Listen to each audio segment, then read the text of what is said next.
Hello everyone and welcome to another Pyro Gaming video. As we continue our series counting down my favorites from Destiny 1, we move on to my favorite legendary weapons. This was originally going to be a top 5 video, but there were just too many not to mention, so it's going to be a top 10 video. In addition to that, I do want to give a real quick thank you to Truly OD and Higasaurus Rex for allowing me to sign into their accounts and capture gameplay of Black Hammer, Hung Jury, and MURMUR. Thank you guys so much. Let's go ahead and jump right in with the top 10. So starting at number 10, we have the Grim Citizen 3 Auto Rifle. Now, unfortunately, this is the only weapon on this list that I was not able to capture gameplay for. I'm not a hoarder, so I threw away all my Year 1 stuff pretty much as soon as Year 2 started. But nonetheless, in Year 1, the Grim Citizen 3 was a very special weapon to me. Not only was it super duper powerful, being the same archetype as something like, say, the Suros Regime or the Shadow Price, but in addition to that, it was also my very first legendary weapon in this game, period. I got it from an engram after farming the Ishtar Commons for hours upon hours upon hours. This was literally like the first maybe 3 weeks that Destiny was out. So the Grim Citizen is always going to hold a special place in my heart, and that's why it's on this list. At number 9 on my list, I have the MURMUR Fusion Rifle from Year 1. Thank you so much, Higa, for allowing me access to your PlayStation account to capture the gameplay provided in this video. I really do appreciate it, sir. Now, the MURMUR is on this list because it was such a unique weapon for its time. The MURMUR was introduced in the Dark Below. You could obtain it by completing a quest from Eris Morn, and what really made it special was, number 1, fusion rifles were very good in Year 1, but the main reason is that you could switch between arc and solar whenever you choose. So like right now, we're rocking solar energy, we run around, you can see he shoots a bolt of solar energy into that acolyte, and then all we have to do is go into our menu, switch it to arc, and now we have an arc fusion rifle. This thing was very valuable for nightfalls with match game and stuff like that. I absolutely love this thing, and that's why it's on this list. Coming in at number 8 on my list, we have the LDR 5001. This is a sniper rifle that you could get from the Vanguard Quartermaster as well as Vanguard packages. Now, the one that you're looking at right now is a Year 3 variant of this weapon. I admittedly don't use it all that much in Year 3. I just happened to get lucky the other day and get one of these when I was opening up a Vanguard package, so luckily I was able to get footage for the video. But the LDR for me was a big deal back in Year 1. When I first started getting into sniping, it was pretty much always in my special slot until I got some more weapons that we will take a look at later on in this video. But for the most part, LDR is one of my favorite snipers of all time in this game, and that is why it is on this list. At number 7, we have the Hung Jury SR4, and yes, the one that you're looking at is the one that the Dead Orbit vendor sold during the Taken King.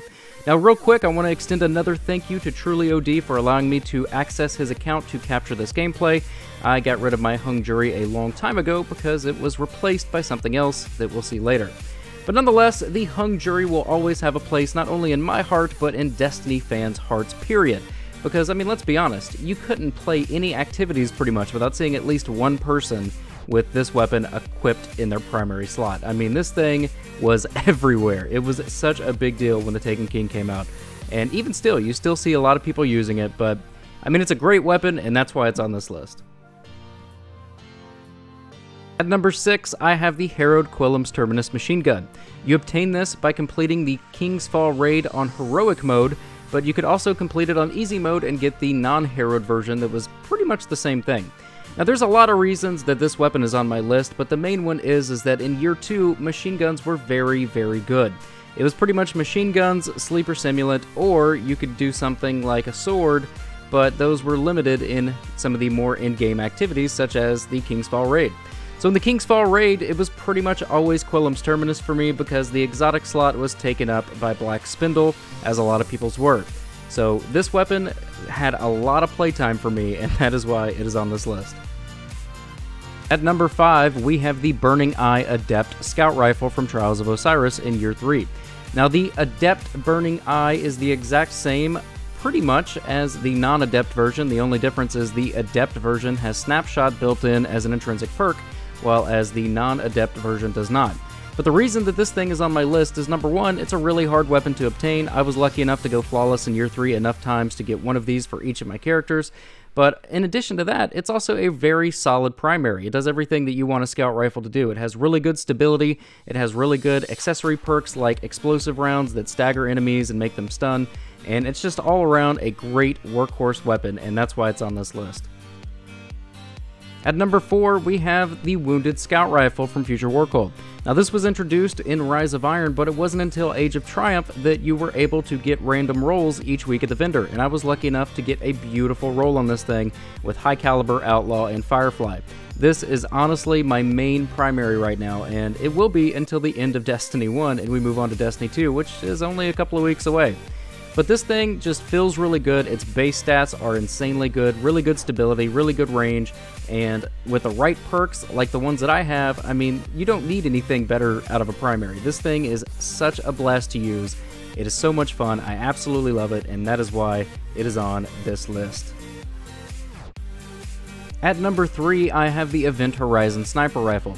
Since its induction in the Rise of Iron, this thing has dominated my special slot. It's very rare that I do not have a sniper equipped in my special slot when I'm doing activities, and it's even more rare that the sniper that I have equipped is not the Event Horizon. This thing is so good, guys, honestly. Having the right perks on it, something like triple tap to extend the 3-round magazine, and then something to increase stability, I mean, you have yourself a sniper that does exactly what you want a sniper to do. It being a high-impact sniper, this thing does hella damage. What you're watching right now is an Arc Event Horizon doing damage to Malak with Specialist and Arc Burn, and I mean, it's just insane. It's so good, and that's why it's on this list. At number 2, I have the Hunger of Crota Rocket Launcher. Now, back in year 1, it was literally either the Hunger of Crota or the Gallarhorn. Those were the two most powerful heavy weapons that you could equip. So if you were somebody like, say, myself, who enjoyed running Icebreaker in your special slot to take up your exotic, then you didn't have room for Gallarhorn, and that's where Hunger of Crota really shined. It worked so well with everything. I mean, it was just such a good rocket launcher. It did hella damage. Cluster bombs were kind of like mini Wolfpack rounds from the Gallarhorn. I mean, it literally was the closest thing to a legendary Gallarhorn that we had in year 1, and that's why it's on this list. And my number 1 legendary weapon in all of Destiny has to be the original Black Hammer. Thank you again to Truly OD for allowing me to capture this footage. Now, the Black Hammer back in year 1 was absolutely ridiculous. Of course, in year 2, they retired Black Hammer essentially and made it into an exotic that we now know as Black Spindle. But in year 1, before Black Hammer was nerfed, the White Nail perk, which refunds your magazine after 3 consecutive crit shots, actually didn't pull from your ammo reserve. It just pulled the ammo out of the air, which allowed you to do just insane amounts of damage, assuming that you could land your crit shots over and over and over. You had literally an unlimited supply of ammo, and it was absolutely ridiculous, and there's no doubt in my mind that this is my number 1. And there you have it, guys. There are my top 10 legendary weapons in the history of Destiny. Now, it is worth noting that I chose to exclude year 1 raid primaries, because if I wouldn't have excluded them, they would have absolutely dominated this list. I used Vision of Confluence, Fatebringer, Fangavir Ute, Oversoul Edict, and Atheon's Epilogue all the time. So if I put those in this list, that automatically knocks out half of the weapons that I included in here, and I didn't want to do that because the ones in this list truly are special to me. Now, that being said, so were the raid weapons, but who knows, maybe we'll see some of those in the exotic countdown video. But that's going to bring this video to an end, guys. If you enjoyed it, click like. If you're new to the channel, click subscribe. And if you're already subscribed, I fucking love you. Drop a comment in the box below. Let me know what your number 1 legendary weapon in the history of Destiny is, all 3 years up until this point. Thank you guys so much for watching. Take care.